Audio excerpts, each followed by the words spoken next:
सबसे पहले हम पढ़ेंगे कॉलिगेटिव प्रॉपर्टीज़ क्या होती हैं। तो फर्स्ट ऑफ ऑल आपको बेसिक्स पता होना चाहिए कि ये मान लीजिए कोई सॉल्वेंट है, ठीक। अब ये जो ऊपर पार्टिकल्स हैं सॉल्वेंट के, पानी के, ये वेपराइज होते हैं, ठीक। पर अगर यहाँ पे बीच में कोई दूसरे पार्टिकल्स आ जाएंगे तो इस एरिया में वाटर मॉलिक्यूल्स क्या हो जाएंगे, कम।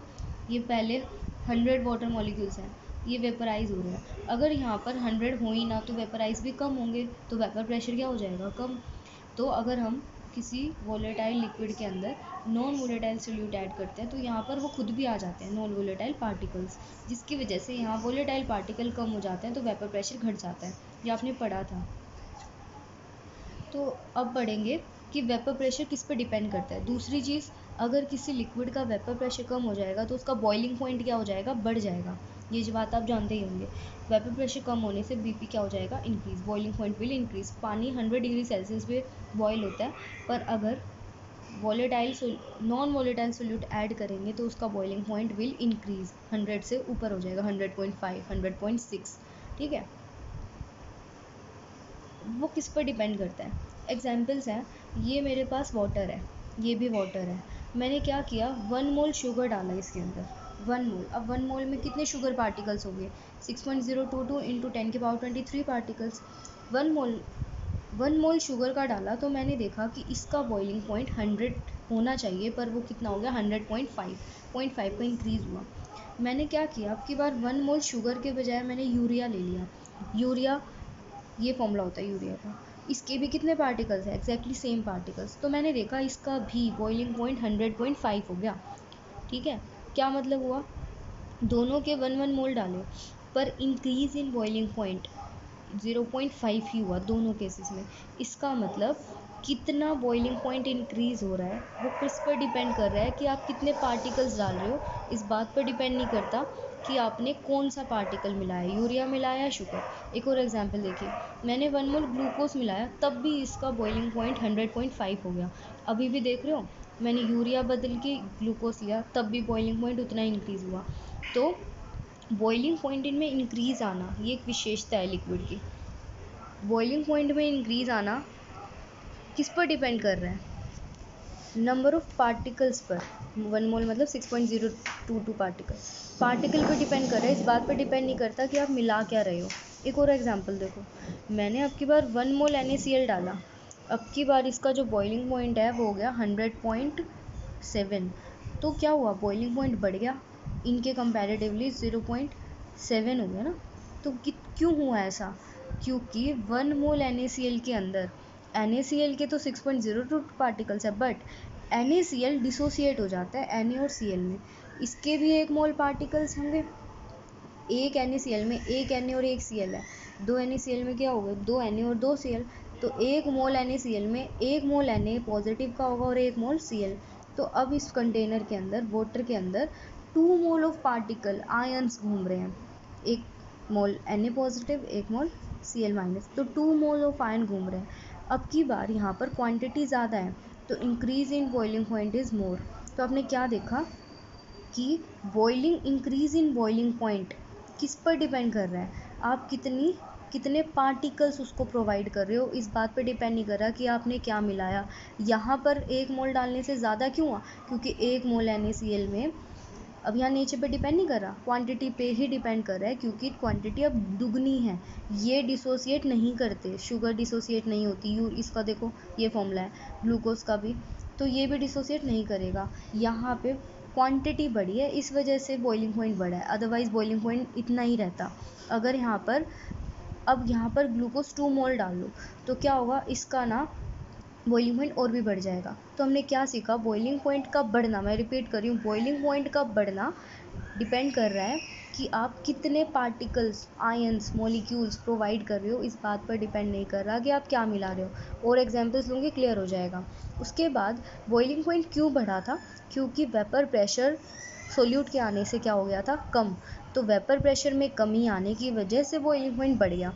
ऑल्सो इन सब के फ्रीजिंग पॉइंट्स भी डिक्रीज़ हो गए हैं। अगर ये पहले 0 डिग्री यानी कि 273 केल्विन पर फ्रीज़ हो रहे थे, अब वो 271 पर जाकर फ्रीज़ होंगे, कम हो गया ना।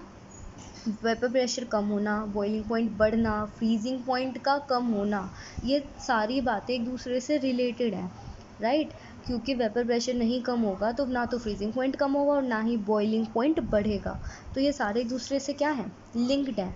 और ये तीनों चीज़ें, एक और होता है ऑस्मोटिक प्रेशर, ये चारों चीज़ें किस पर डिपेंड कर रही हैं, आप कितना सोल्यूट डाल रहे हो, कितने पार्टिकल्स। 2 मोल कर दोगे तो बॉइलिंग पॉइंट और बढ़ जाएगा, 3 मोल कर दोगे तो और बढ़ जाएगा। डिपेंड नहीं कर रहा कि आप क्या मिला रहे हो, इट डजेंट मैटर कि आपने क्या मिलाया, मैटर क्या करता है कितने पार्टिकल आए। तो कोलिगेटिव प्रॉपर्टीज़ क्या होती हैं, को का मतलब है टुगेदर, लिगेयर मतलब टू लिंक, क्योंकि ये चारों बातें एक दूसरे से लिंक है। कौन सी चारों, वेपर प्रेशर कम होना, फ्रीजिंग पॉइंट कम होना, बॉइलिंग पॉइंट बढ़ना। तो वो प्रॉपर्टी किसी सॉल्यूशन की जो कि किस पर डिपेंड करती हैं, नंबर ऑफ पार्टिकल्स पे, आयन और मॉलिक्यूल किस पर डिपेंड नहीं करती, and not depend on nature of solute, आपने क्या मिलाया इस पर डिपेंड नहीं करती, कितना मिलाया, कितने पार्टिकल्स हैं इस पर डिपेंड करती हैं, ठीक है।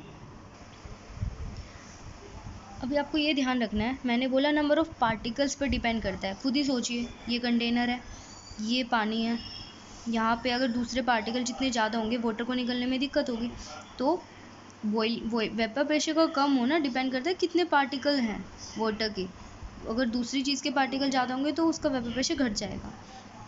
एक चीज़ और, अब आपको यहाँ पे ये ध्यान रखना है, मैंने चीनी मिलाई और मैंने ग्लूकोज मिलाया, मैंने जब यहाँ लिखा था 1 मोल, तब तो दोनों के बॉइलिंग पॉइंट कैसे आ रहे थे, इंक्रीज इन बॉइलिंग पॉइंट क्या आ रहा था, सेम।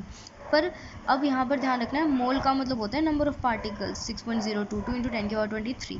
अमाउंट सेम होने से बॉइलिंग पॉइंट का सेम नहीं होगा। देखो कैसे, 180 ग्राम शुगर है, 180 ग्राम ग्लूकोज है, अब दोनों के बॉइलिंग पॉइंट देखो, बॉइलिंग पॉइंट इंक्रीजेज लेस, इसका बॉइलिंग पॉइंट कम बढ़ा जबकि इसका बॉइलिंग पॉइंट ज़्यादा बढ़ा।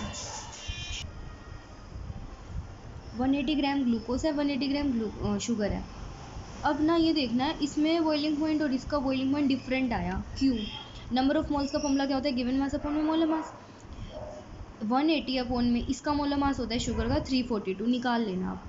तो कितने मोल्स हैं यहाँ पे, 0.5, और इसमें इतने ही पार्टिकल्स होंगे, आधे। और यहाँ पर नंबर ऑफ पार्टिकल्स कितने हैं, कैसे निकालेंगे, गिवन मास 180 और ग्लूकोज का मोलर मास कितना होता है 180, इसका मतलब ये 1 मोल है, 1 मोल में ज़्यादा पार्टिकल। तो ग्लूकोज में अगर यहाँ पर पार्टिकल ज़्यादा होंगे और चीनी के वहाँ पे पार्टिकल क्या होंगे, कम। किसमें वेपर प्रेशर ज़्यादा कम हो जाएगा, इसमें। जितना वेपर प्रेशर इसका कम होगा, इसका बॉइलिंग पॉइंट उतना ही बढ़ जाएगा। तो ध्यान रखना, ये नहीं कहेंगे कि मास सेम डाल रहे हैं तो भी बॉइलिंग पॉइंट जो बढ़ेगा वो सेम बढ़ेगा, नहीं, पार्टिकल सेम होने चाहिए, नंबर ऑफ पार्टिकल्स। अमाउंट यहाँ पर number of particle, number of moles की बात की जा रही है, ना कि मास की। याद रखना, मैं फिर रिपीट कर रही हूँ, मास सेम होने से आप ये नहीं कहोगे बॉइलिंग पॉइंट सेम बढ़ेगा।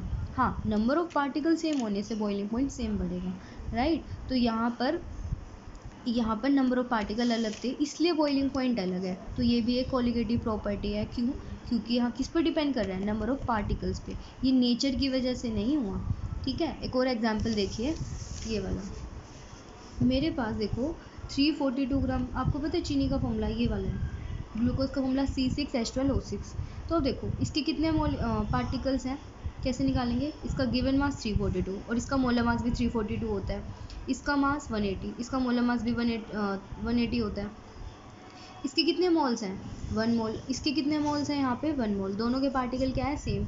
तो देखो अमाउंट अलग है पर मोल्स तो सेम है ना, मोल्स सेम होने की वजह से दोनों में इंक्रीज इन बॉइलिंग पॉइंट क्या आएगा, सेम आएगा।